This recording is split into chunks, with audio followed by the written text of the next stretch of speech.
the two or three things I want to talk about in terms of the tax credit itself, just to kind of give you an idea of how it works.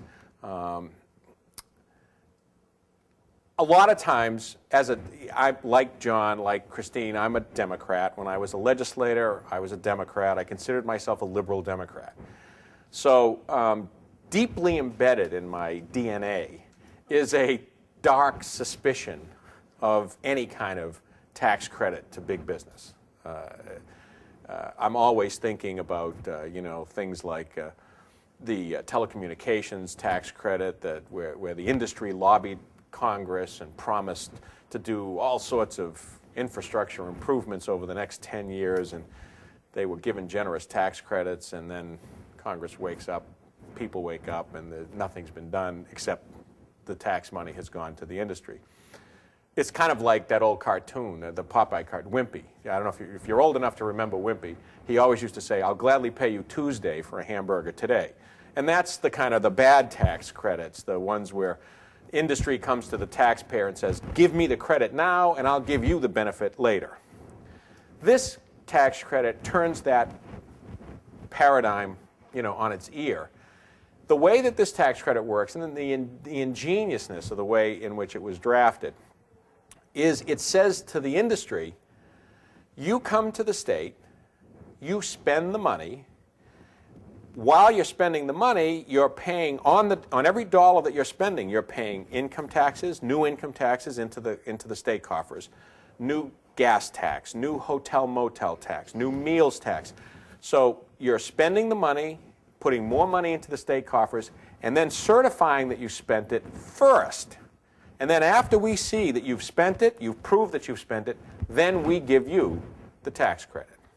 That's how the film tax credit works, and that explains why the impact has been so fast. I mean, one of the things that has surprised, and I was surprised by it, to be honest.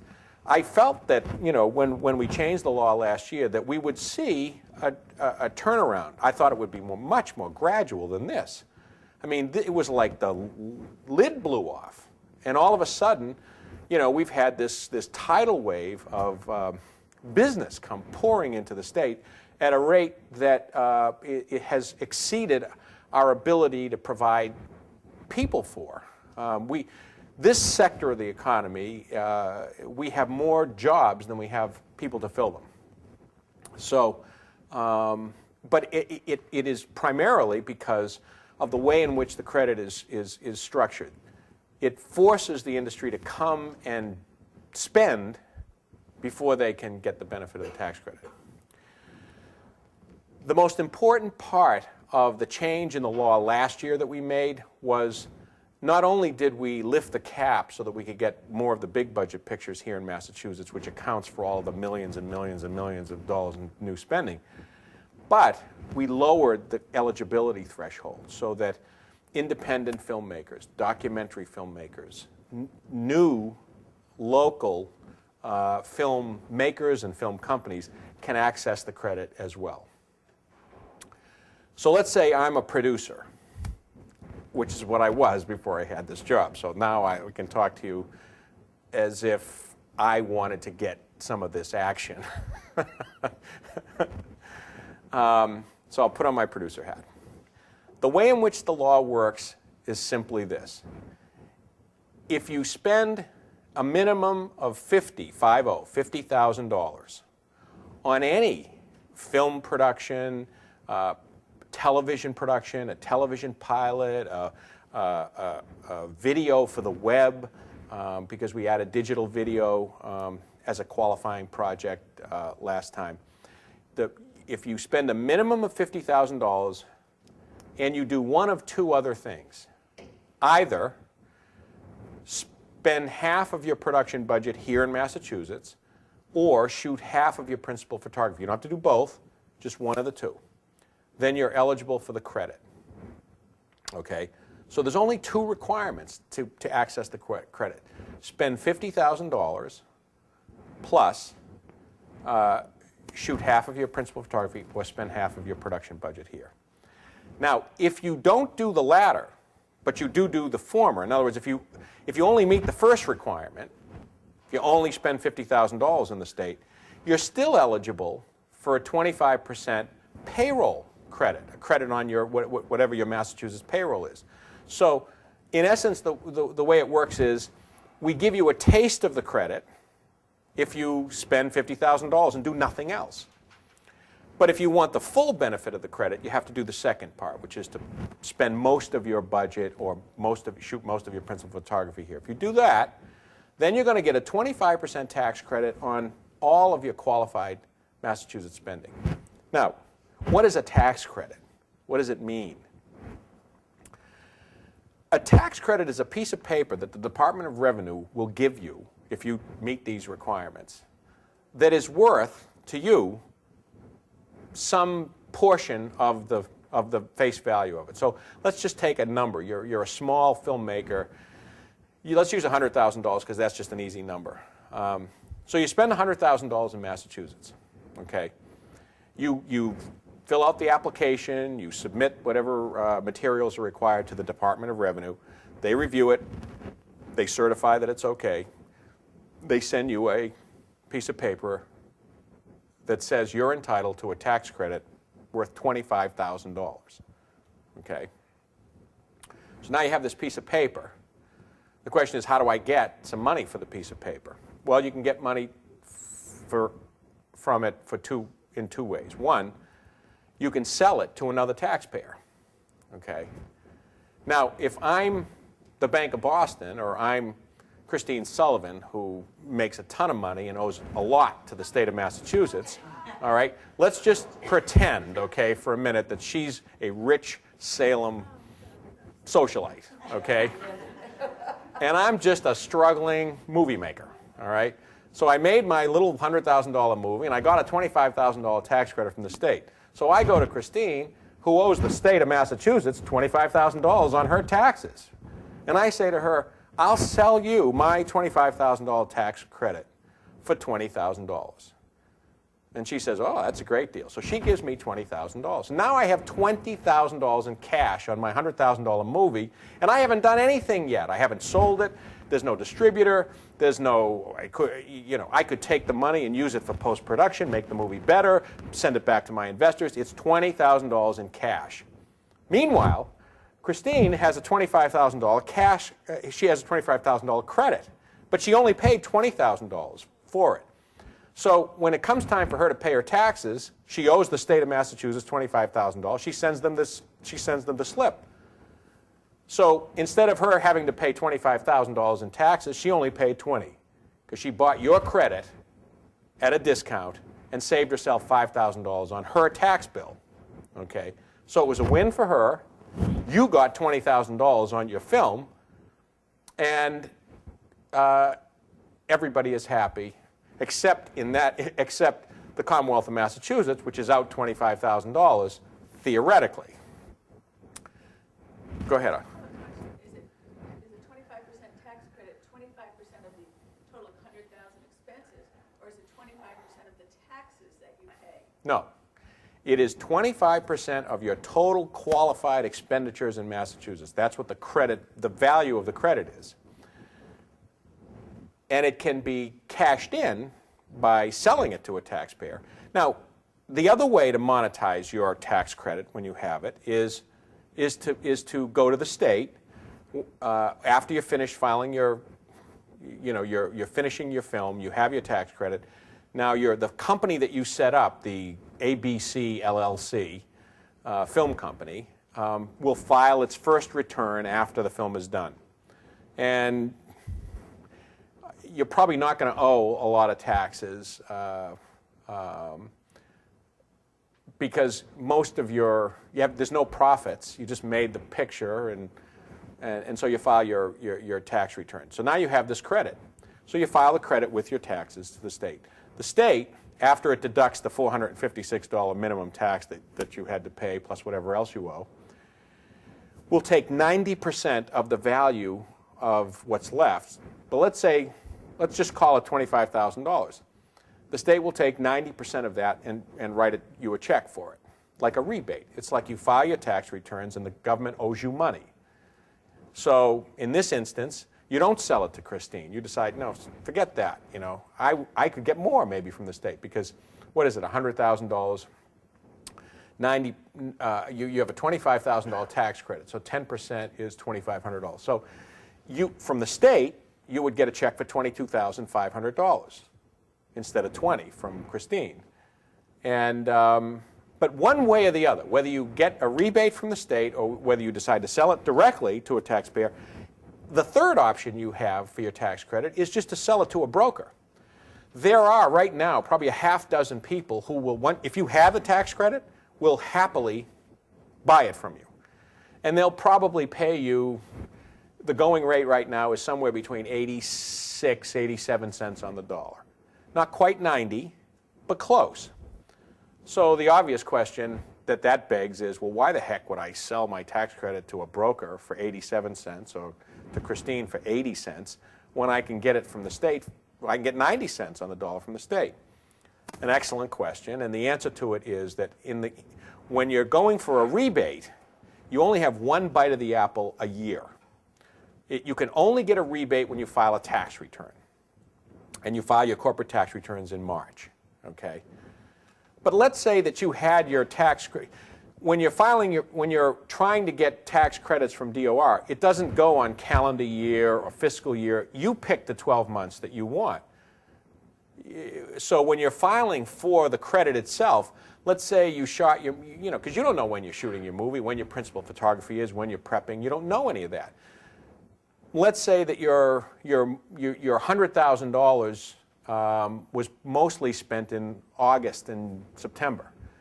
So you're going to pick, the first day you started spending money, and then you get 12 months of qualified expenditures. And it doesn't have to coincide with anything other than what gives you the maximum amount of qualified expenditures. So you can shift that 12 months any way you want to capture the most expenditures on your particular project. But you don't get 13 months, you get 12. So back to my example. If, however it works out, you actually physically have your tax credit in hand in June, you would have, if you wanted the rebate, the 90 cents on the dollar the state will give you, you have to wait until the following March to file your credit with your tax return, and then they process it, and however long it takes, maybe April, May, almost a year is when you'll get your money. So if you're sitting there with a tax credit in June for worth $25,000, and somebody walks up to you, a broker, and says, I'll give you 88 cents on the dollar today, you might just say, you know what? For the extra 2 cents, I'll take the money now. And you'll sell it to the broker or sell it to a taxpayer. It'll all depend on how badly you need the money at that particular moment or whether or not it's worth it to you to just wait, if there is a long wait, until it comes time to file for the state. So we talked about a minute ago who the winners are. Kind of obvious who the winners are. The filmmaker is a big winner in this. Or I should say the filmmaker's investors. And this is another reason why it's been so attractive on the low end of the scale, because how hard, the worst thing if you're a new company starting out or a new filmmaker starting out is, how the heck can I capitalize? How can I get the $50,000 I need to make my movie, to get the $100,000 I need?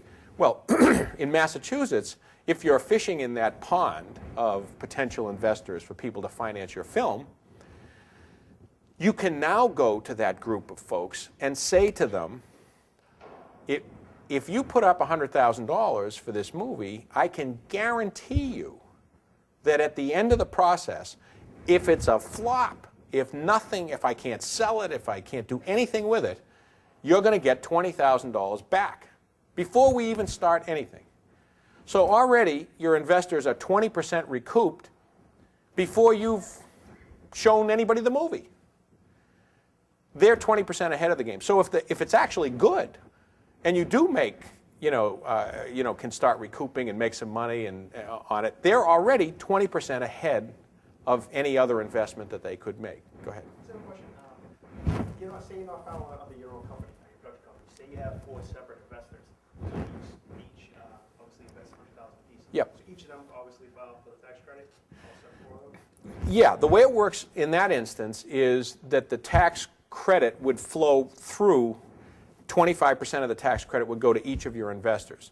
So they would have the tax credit and could use it on their own tax returns or do whatever they want with it. It depends on how you set it up. The other thing that a lot of people are doing is there are these companies, these tax credit broker companies, have now branched out. So they're now actually advancing money to filmmakers using the credit that they know is coming as collateral. Now, it's not as good a deal for the filmmaker because they charge you, you get much less of the credit, and they get much more because of the risk involved. Although in Massachusetts, the risk is the least of any other state because the state is guaranteeing the credit at 90% of its value. But if you're $10,000 away from your goal, you know, you've raised 90 and you need that extra 10, there will be somebody there who will say, okay, I'll give you right now, I'll advance you the $10,000 to finish your movie, and you're pledging the security of the tax credit to pay me back. So when you get that tax credit, the first $10,000 is coming to me plus some high, you know, absorbent fee, you know. But again, it will all depend on how badly you need the money at the time. What the tax credit has done is it's taken, again, it's popped the lid off in terms of new ventures who are trying to pitch their projects to investors or investor groups. And in fact, it's been so beneficial to the state because we've had instances, and I can tell you, this latest film that Cameron Diaz made here called The Box. I had the producer show up in my office. This is a woman I'd never met, although I was familiar with her work, Sue Baden-Powell. She showed up in my office, and she was a little cranky the day she showed up. And I thought, how come? Well, you know, what's the matter? Why? You should be happy. You have a green-lit movie. You're on top of the world. She said, yeah, I know, but the movie maker is a Virginian, and he wrote the movie for Virginia. The movie is about Virginia. And we were supposed to shoot it in Virginia. But the financiers, the group that put up, in this case, the $20 million, ordered them to shoot the movie in Massachusetts. And the scriptwriter had to work feverishly to adapt his script to Massachusetts. So when you see The Box, you know, I don't know anything about it. I don't know how, you know, what's involved. But that's a movie that came here because it was driven by the investors, or in this case, the Film Investment Group. And that's another thing. It's another big benefit that we're getting. So to go back about the winners and losers, the filmmakers, the film production company, the investors in the filmmakers' work, winners. The taxpayers who are buying these credits, winners, okay, because they're saving money. On paper, at least, you look and you say, well, the state must be a loser here because that $25,000 that I was supposed to get from Christine when she was going to file her taxes, I didn't get. I got a piece of paper instead instead of the money. So I, the state of Massachusetts, am out $25,000 in theory. What happens to balance off that $25,000 in the future that they won't collect from Christine or whoever is the taxpayer who bought the broker or who bought the credit? What balances that off is the new taxes that are coming in as a result of the new spending. In the case of last year, it was $125 million in direct spending. Let's just call it 100 for round figures. On that $100 million, most of that is payroll. Everybody, in order for that money to qualify for the credit, the income has to be sourced as Massachusetts income, which means that whether you're Tom Hanks or Tom Jones, you know, if you're working in Massachusetts, you have to pay Massachusetts income tax. So we're collecting 5.3% taxes on everybody's salary from the highest to the lowest who's connected with this movie. We're also connecting 11.5% hotel motel tax on everybody who's put up. And they're putting hundreds of people up for hundreds of hotel days.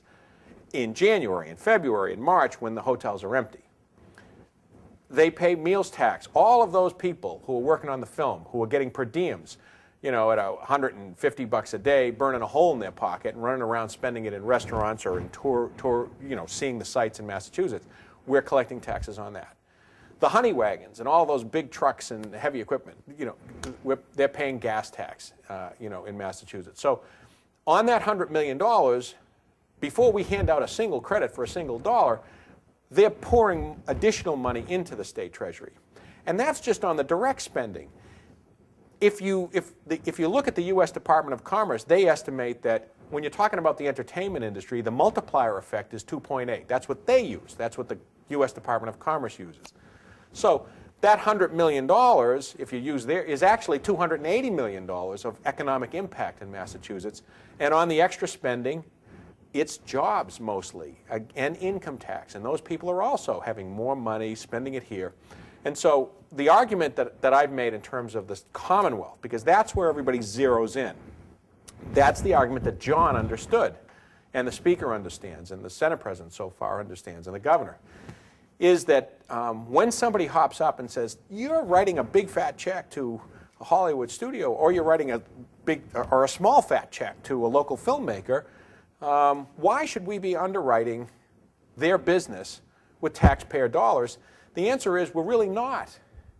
That when all of it comes out in the wash, you're going to find that the 25 cents that we're giving in a credit for every new dollar that's being spent is actually closer to a nickel. And it might be nothing.